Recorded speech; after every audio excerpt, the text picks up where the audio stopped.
So I asked AI, and in this case I'm using ChatGPT, what exercises should I do for longevity? Just like other videos that I've made like this, I thought it would be fun just to see what would it say. And honestly, I wasn't really sure what to expect. Since AI is becoming such a part of our everyday lives, I wanted to test this just to see what it would say. And today, I'm going to show you exactly what it told me, so we can decide together if we think it got it right. ChatGPT broke it down into 5 categories and then gave me a template for a weekly exercise program. And we're going to take a look at each one of those categories, starting with number 1, Zone 2 Cardio. ChatGPT called Zone 2 Cardio the foundation and said that Zone 2 exercise improves mitochondrial health, insulin sensitivity, and metabolic flexibility. And all 3 are strongly associated with lower mortality risk. Zone 2 means doing cardiovascular exercise at a pace or intensity where you can just barely talk in short sentences, but you're not able to sing. ChatGPT recommended 30 to 45 minutes of Zone 2 exercise 3 to 4 times per week. Examples of this include incline walking, like walking on a treadmill on an incline or walking uphill, cycling, rowing, or brisk outdoor walking, though depending on your fitness level, that may need to be a slow run. This information actually aligns very well with what we see in longevity research and from various longevity experts. Next, we have VO2 max training. ChatGPT called this mortality insurance. It said cardiovascular fitness, as measured by VO2 max, is one of the strongest predictors of lifespan ever measured. Higher VO2 max is consistently associated with dramatically lower all-cause mortality. ChatGPT recommended doing 4 minutes hard, 4 minutes easy, repeat 4 times, 1 to 2 times per week. Now, does that sound familiar to you? This mirrors very closely what is called Norwegian 4x4 training, which is a form of interval training to rapidly increase VO2 max. It's uncomfortable training, but the data supports it. I'm impressed that that's what ChatGPT recommended for increasing VO2 max. That's pretty awesome. Category number 3 is strength training. ChatGPT says muscle is longevity currency. That's kind of a cool way of describing it. Longevity currency. Then it said strength training is non-negotiable after 40. It pointed out that muscle mass declines with age, and low muscle mass is associated with higher fall risk, loss of independence, and higher mortality. It also said that muscle isn't just about looking good. But I think we can all agree that's an added benefit, right? ChatGPT says that for longevity, it's about metabolic protection, bone density, and staying capable. It recommended training these movement patterns: squat, hinge, push, pull, and carry, and suggested 3 full body sessions per week. So before we continue, I have a question for you. What are your favorite exercises? Why are they your favorite? And how often do you do them? Let me know in the comments below. Thank you.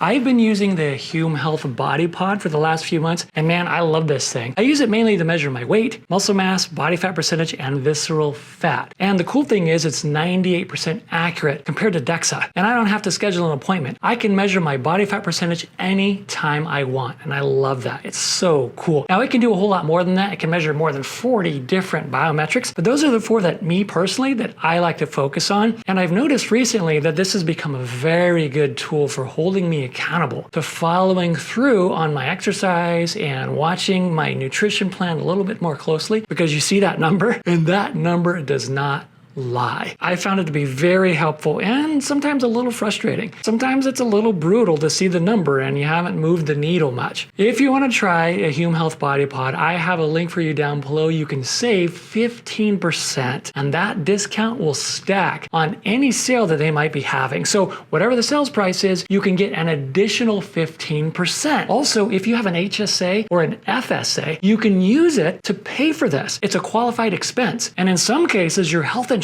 will cover it. That is awesome, but you have to check with your provider on that. It's become very helpful for me, and I hope it'll help you. Our 4th category is power training. ChatGPT called this the overlooked one. This was interesting. You don't often hear people say, you need to do power training. Most of the time we hear about strength training or resistance training, that you need to do those. But you rarely hear people saying power training. We do hear a lot about the exercises ChatGPT recommends for this category, which we'll cover shortly. First, I want to explain to you what is meant by power training. According to Harvard Medical School, power is described as a product of both strength and speed. So think of power as the combination of those two, strength and speed. And it represents your ability to exert force in the world around you. But why is that important? Because power declines faster than strength as we age. And that matters because power is what keeps you from falling. And according to the CDC, falling is one of the top 10 leading causes of death at age 65 or older. Examples of exercises ChatGPT recommends for power training include kettlebell swings, medicine ball throws, fast step-ups, and light jump squats if your joints can tolerate that. Just 5 to 10 minutes twice a week. ChatGPT says this is something most people over 40 are not doing, and is probably a blind spot. So what do you think about that? Is that true? Let me know your thoughts in the comments below. Our last category at number 5 is stability and mobility. We're not talking about yoga flexibility, but functional stability, single leg balance, core anti-rotation, hip mobility, and thoracic spine mobility. Examples of exercises ChatGPT gave include split squats, single leg RDLs, which stands for Romanian deadlifts, planks, and side planks. ChatGPT says the point isn't performance, but preventing decline. Not just living longer, but not becoming fragile as we age. And I have to say, I totally agree with that. Next, ChatGPT suggested a weekly exercise template, which looks like this. 3 times strength training, 3 times zone 2 training, 1 to 2 times VO2 max training, 2 short power sessions, and daily walking. Then it actually said this. At first glance, that looks like a lot, but there's overlap. Power training can be added to strength days, and zone 2 can be added to walking outdoors. So then I decided to ask ChatGPT to give me an example of how this would fit on a calendar. And here's what it said. On Monday, full body strength training and 5 to 10 minutes power training. Kettlebell swings or medicine ball throws as an example, as well as daily walking. Tuesday, zone 2 cardio for 30 to 45 minutes. Brisk incline walk, cycling, or rowing. And daily walking. Wednesday, full body strength training and core stability work. And daily walking. Thursday, VO2 max intervals, for example, 4 minutes hard followed by 4 minutes easy, and do that 4 times for 4 rounds. And of course, light walking later in the day.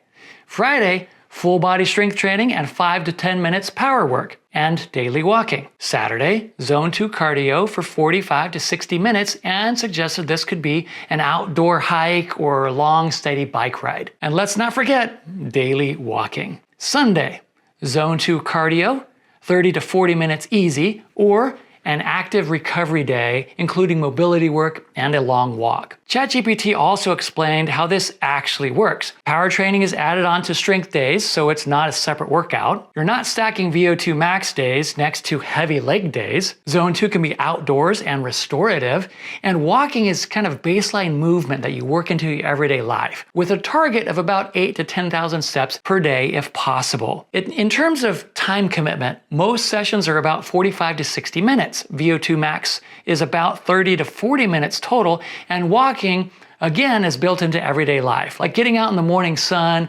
walking after meals, or running errands. Or in this case, wouldn't that be walking errands? ChatGPT says it's more realistic than it sounds, and with some caveats, I would agree, which we'll talk about in a minute. ChatGPT then said if you're really busy and decide you can only do 3 things, this is how you should prioritize them.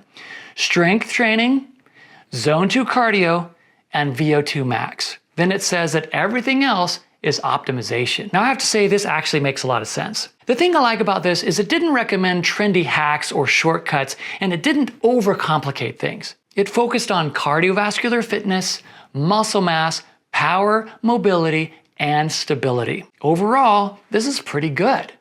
This list addresses some of the strongest predictors of health span and lifespan that we know of. So this was a very basic prompt, And in this case, AI did surprisingly well. And it was fun to see what AI would suggest. But before you rely on AI to design your entire workout routine, let's keep something in perspective. AI can be an incredibly helpful tool. It can organize and structure a plan, explain concepts like Zone 2 or VO2 max, and give evidence-based ideas to follow. But it is not a personal trainer. It doesn't truly understand your medical history, unless you tell it, of course. Here's one of my caveats. For example, I have degenerative discs in my lower back. So I don't do traditional squats with weight on my back anymore, and I avoid doing regular deadlifts, which is frustrating because those can be incredibly productive exercises. I also have to be very careful about training hinging movements because of the same reason. So I do other exercises that help, but don't come with as much of the risk for injury. Now you could tell AI, create a program for someone who has degenerative discs in their lower back, and it could give you some good suggestions. Another thing to take into consideration is your ability to recover from exercise.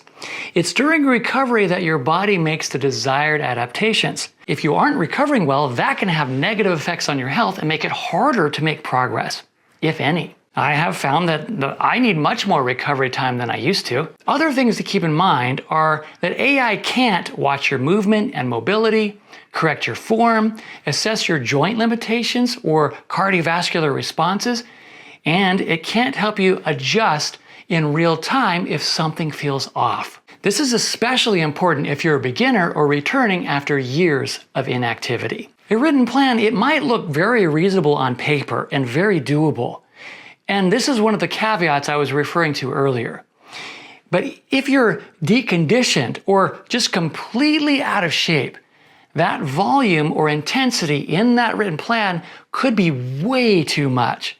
And reading exercise instructions just isn't the same as having someone coach you through proper technique. If you're new, start very conservatively, more so than you think you might need to, especially if you're over 50. And at least consider starting with a trainer. Even a few sessions with a qualified personal trainer can help you learn proper mechanics and avoid preventable injuries. Longevity training should improve your life, not make it worse by creating preventable injuries. I love AI. It's fun to use and it can be a very powerful tool.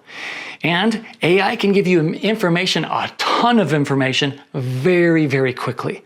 But it can't give you wisdom, real-world feedback, or experience. So use it as a tool, not a replacement for professional guidance, especially if you're just getting started.